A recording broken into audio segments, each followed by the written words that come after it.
Hey guys, I'm Mountain Fiber, and in this video I'm going to show you how I made a Colorblock dress using an original 1946 pattern.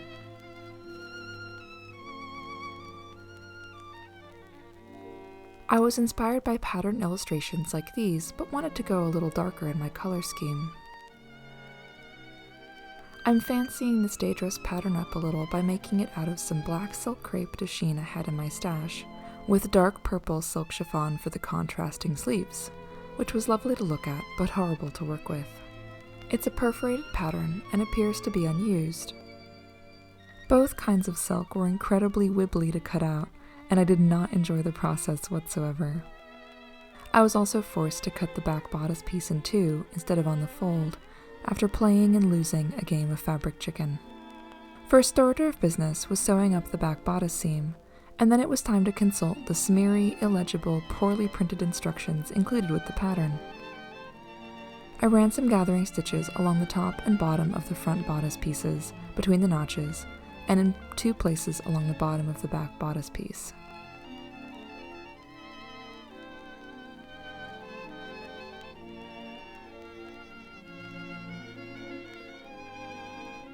Then I attached the front bodice pieces to the back, leaving a gap in the left-hand seam for the side closure.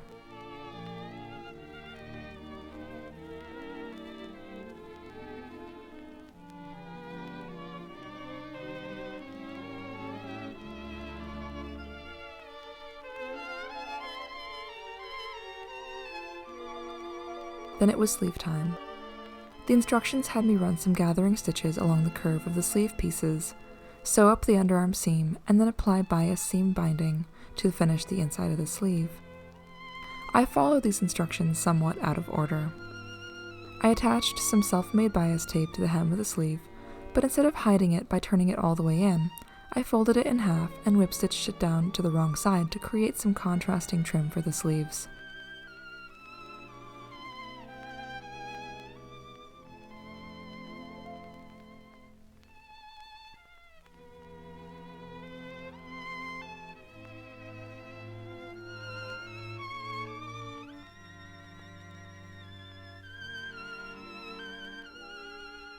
Then I sewed up the underarm seam and began the tricky process of attaching the sleeves to the bodice. Because the shoulders and sleeves are all in one piece, separate from the bodice, it took a great deal of pinning and repinning to get everything aligned.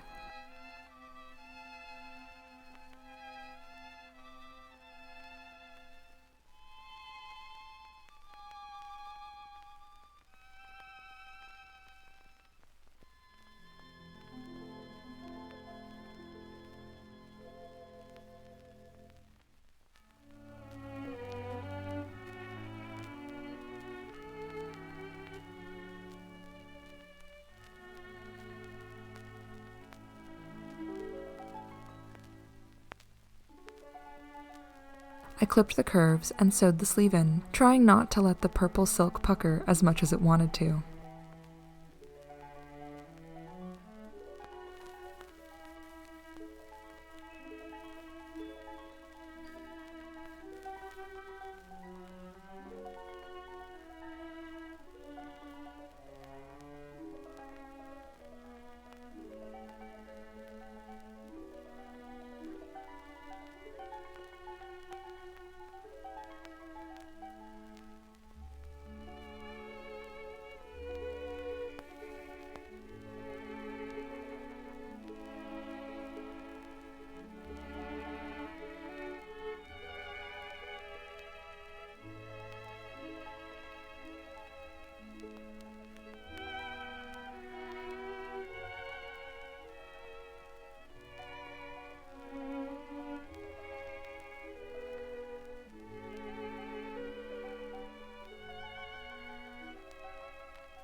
Next up was finishing the bodice by sewing up the front seam.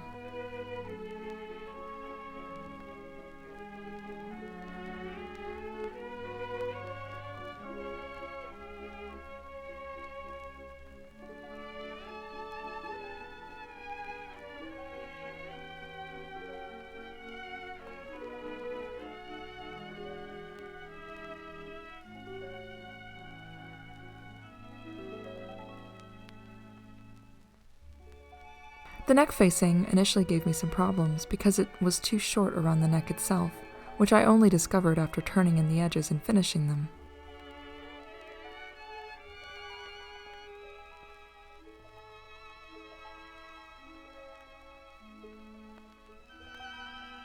I added about 2 inches to the center back seam and then sewed the facing by machine into the dress neckline.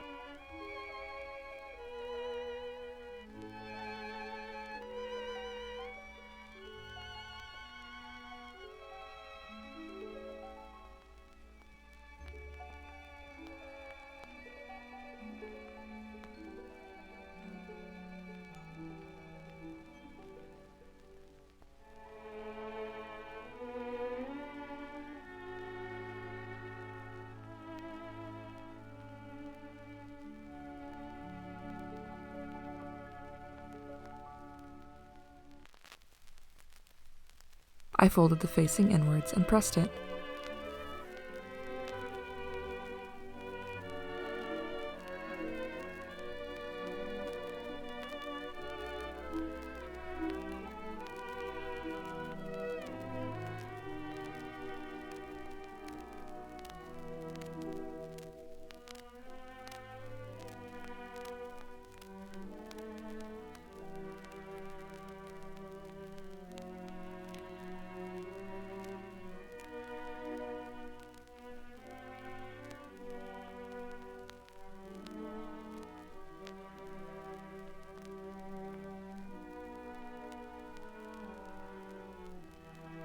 Then I tacked it down by hand in a few places, trying to keep my stitches as unobtrusive as possible.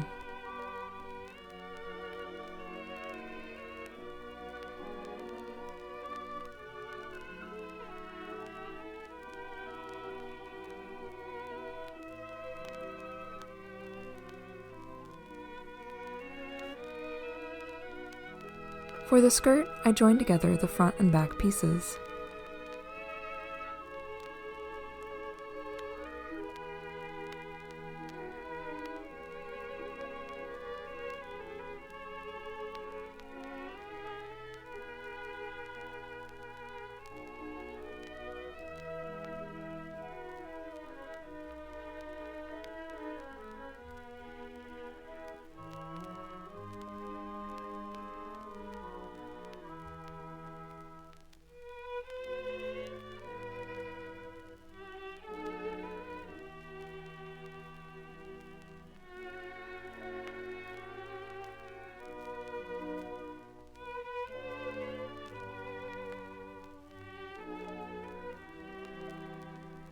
Then I attached the skirt to the bodice, leaving a section open for the placket as indicated.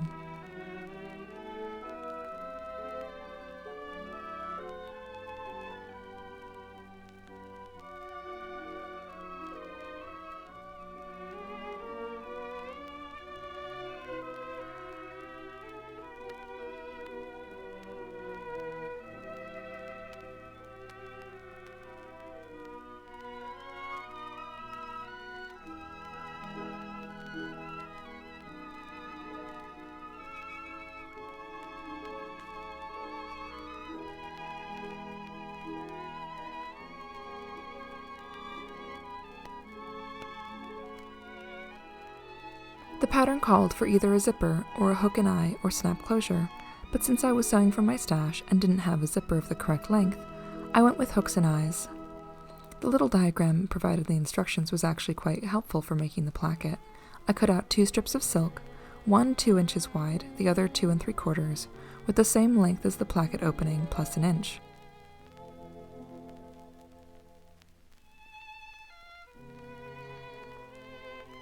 The wide strip went to the back side of the placket opening and was sewn in and folded inwards just enough to create an underlap.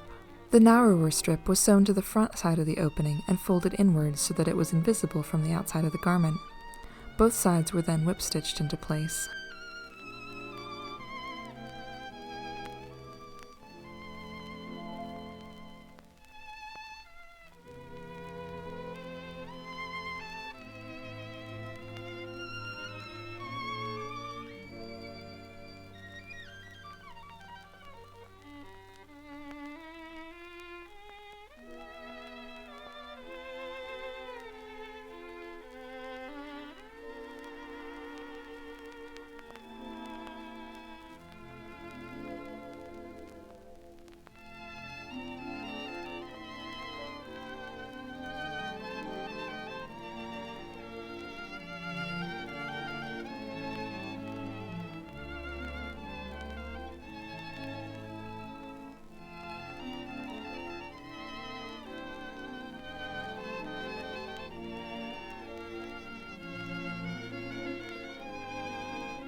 The pattern instructions called for hem tape to finish the bottom edge of the garment, but since I had none, to hem the dress, I folded up the bottom edge a 1/4 inch, and then a full inch, and whip stitched and pressed it into place.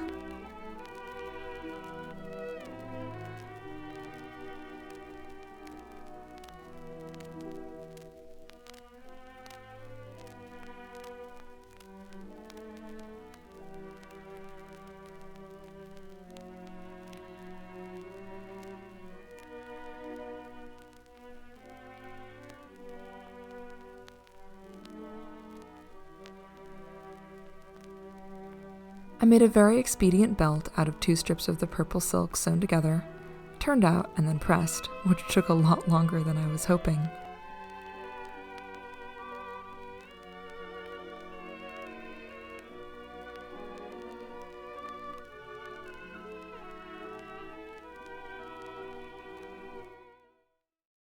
And voila, the dress was finished.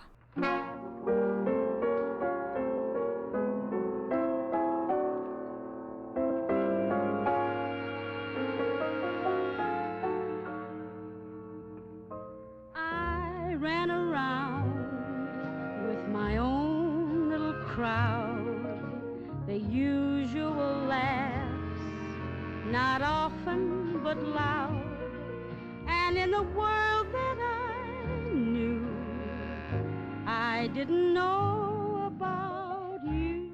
There are lots of things I could criticize about this project, lots of foolish mistakes in areas where my skill didn't match my ambition. But looking at the footage now, in cold wet December, I can still feel the warmth of the sun on my skin on that last lovely day before autumn rain really kicked in, and I don't care about where I went wrong anymore. My accessories are an original 40s cord purse with big light handle, and a wool felt hat with an outrageous fuchsia accent. I loved putting together this look despite its flaws, and I hope you enjoyed watching this video. See you next time!